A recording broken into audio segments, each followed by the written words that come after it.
think millennials also, in such a good trait that they have, live for the now, right? They live for the now, they live for the experiences that they want to have. And so they're really focused on what is that experience while I'm in it now versus necessarily thinking about what it's going to be 10, 15 years down the road. But then they have to pay for it. And one thing that I saw in the survey, and that's what I really focused my column on today, was the fact that they were making some really unwise choices in where they went to get the money. Big changes in their choices. And so, they're looking at alternative financial services. And so they're looking at payday loans much more. They're starting to look at pawn shops. They're looking at rent to own. They're even taking advances out on their tax return dollars. And so they're looking at a lot of things in order to get money quickly because they already have credit card debt and about 30% already have overdrawn bank accounts.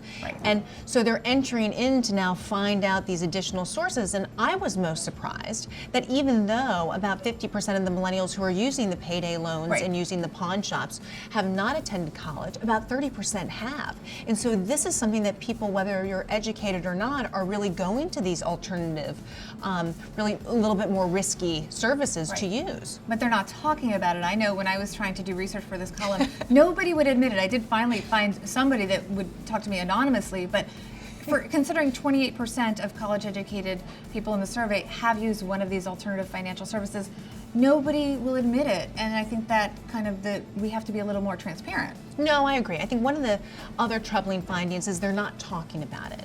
And so whether it's because there's concern that it's only them, and so they don't want to be the outlier that these things are happening to, whether they're embarrassed, whether they think they can kind of kick the can further down and it'll all be okay, like the first bonus they get or something will happen to kind of transform their situation, but they're not talking about it. And they're definitely not talking about it to any kind of true professionals. They're not seeking out that advice either through their banks or even through a lot of things online.